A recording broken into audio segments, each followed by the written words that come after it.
Hello, my name is Jara, and today I'll be performing balance exercises for elderly. When you're a nurse, you would like to also teach your clients, especially those elderly, on how to do a balance exercise. For me, first I will be doing a side leg raise. So for a side leg raise, just let the patient stand behind a table or a chair. So just like me. For example, I'm the patient, I'm the elderly. So let them stand up here behind the chair or a table, and then let their feet be a little bit apart. So just like this, that way you could stabilize their position, and then let them hold onto the chair or the table. And then when they raise their leg to the side, let them raise it up between about 6 inches to 12 inches. So let them raise it up, and then that's about 6 to 12 inches, and then let them hold it until they can, and then let them slowly or gently lower their leg. So when they lower their leg, you'd like to let them repeat it on the other leg. So for the other leg, either you can let them also move to the other side, let them hold to the chair again, and then just feet apart, and then let them raise that other leg about 6 to 12 inches high. So 6 to 12 inches high, just like this, and then let them hold that position, and then let them lower the leg gently until they could stand on the floor, and then just let them keep their leg apart. And then you should do this between 8 to 15 repetitions. So that the elderly, depending on how they could do this, if they could only do like 8, don't force them to do 15, because it depends on the patient's situation.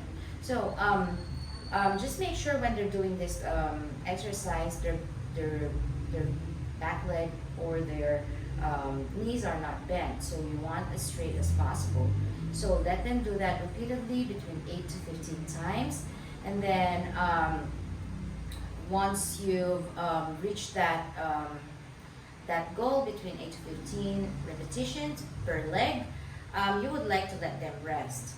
So let them rest, and then catch a breath, or just give them some time. And then so once they've rested, you would like to let them do another 15 repetitions of this exercise.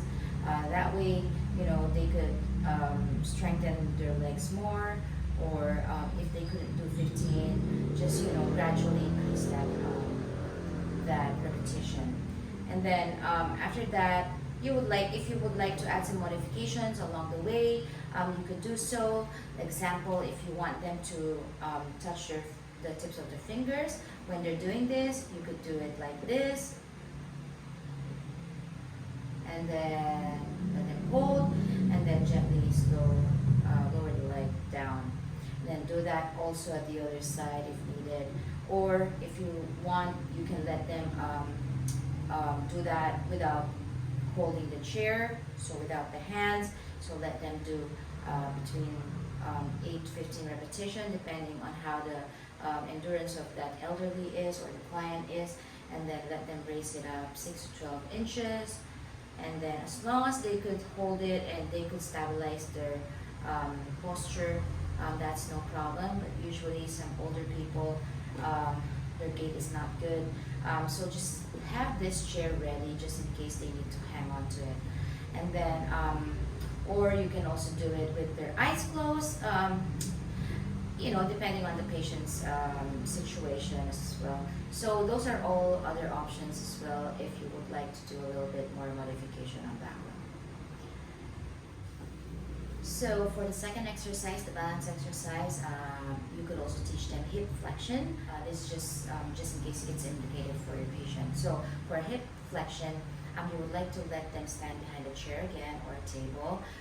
That way they could have their balance, and they could hold on to it just in case they need to rest. And then so for this position, you would like to let them bend their knee towards the chest. So let them bend towards the chest until, as much as they can. And then just make sure that your waist doesn't bend, or your body doesn't bend when you're doing this position. And then let them hold it for 1 second. And then after that, you would like to let them slowly put their leg down. And then let them repeat on the other leg as well. So let them flex it towards your chest as much as they can. And then let them hold it for 1 second. And then let them release it and lower it on the ground. And then just make sure that you maintain a position like this, like with the legs apart a little bit. That way they don't fall, they can maintain their balance. And then so after that, you would like to do this between 8 to 15 repetitions alternatively. So just make sure that you keep count on this. If the patient could only do 8, then let them do 8. You don't want to force the patient to do more exercise if they could not. And then let them rest in the middle of that. That way, they can catch their breath, or they don't fatigue themselves or exhaust themselves too much. And then if they could do 15, that's great. Then just keep on doing that until between 8 to 15 repetitions until you get your desired goal. So after doing that, if you feel like their endurance is good, or they're a little bit more up to it, you can do modifications alternatively. So you could also let them raise their fingers during the flexion of the knee. So alternatively, they could do this, or they could do it without the hands, or they could also do it with their eyes closed. When you're letting them do this, just make sure that you have the chair behind them, beside them, because you don't want them to fall. At least they could hang on to it just in case they lose their balance. So that's it for my hip flexion. So for my third balance exercises, I would teach the client to do hip extension. So for the hip extension, you would like to take a chair and then move it a little bit farther away from the client, between 12 to 18 inches. So just like this. And then you would like to let them hold on to it. And then let them bend or slowly lift their leg at the, going to the back until they reach about 45 degrees angulation. And then once they do that, you would like to just make sure that they don't bend their leg or point their toes, or their upper body, because otherwise it's not going to become effective. And then let them hold that position for 1 second. And then after that, you would like to let them slowly lower their leg, and then let them rest. And then after resting, you would like to repeat that onto the other leg. So for the other leg, you're still 12 to 18 inches away from the chair. And then you would like to let them flex or slowly lift one leg straight backward. And then let their body do a 45 degrees angulation. But sometimes they couldn't really do that angle. But just let them bend as much as possible, whatever their strength is. And then hold it for 1 second. And then you can lower the legs slowly and then rest again. So you would like to do about 2 sets of this one, between 8 to 15 repetition alternatively. So 8 to 15 here, and then 8 to 15 here, and then do another one. You would like to do 2 sets of that. And then after that, on the second set, maybe you would like to add some modification. You would like to also, if they could use their hand or point their fingers on whenever they do the flexion. So if they raise their leg backwards, you can let them do this for an alternative modification. And then, or when they just let them hold it for 1 second, then slowly put that back to position. Or they could do without the hands. just let them balance it. Or if they want to close their eyes, they could do that too.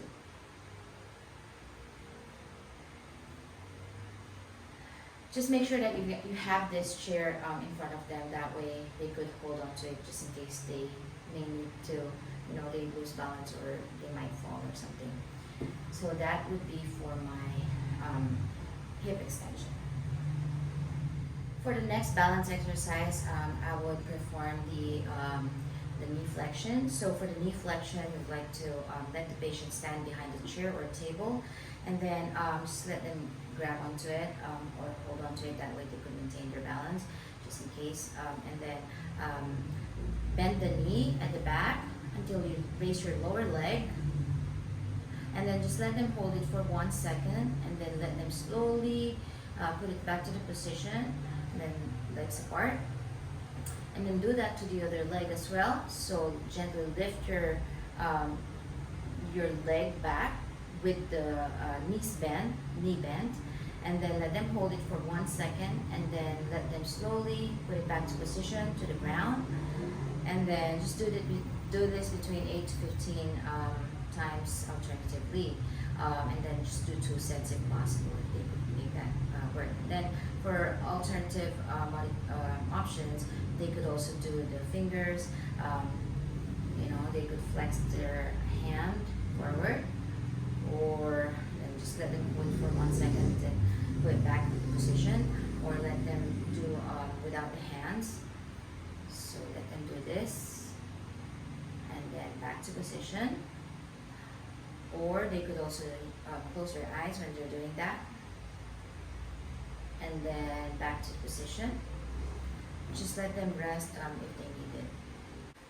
So for my last balance exercise is the plantar flexion. So for this one, let the elderly go behind the chair, and then just make sure that it's a little bit closer to them. That way they could grab into it just in case they lost their balance.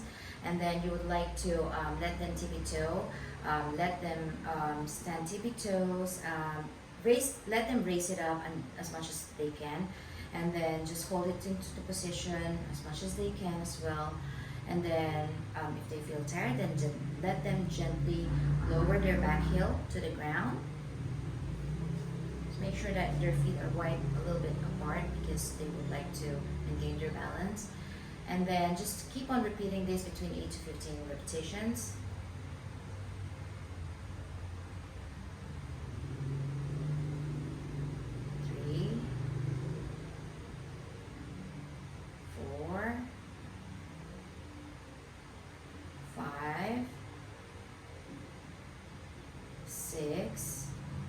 So along the way when you're doing this, if you would like to do some modifications, you can do so by, holding your hands up like this, or just one hand, or letting go without the hands, or with your eyes closed. So let them do this between 8 to 15 repetitions, and then let them rest for 1 minute. Then let them do it again, like a second set of this. That would be all for my return demonstration for balance exercises for the elderly. Thank you and have a good day.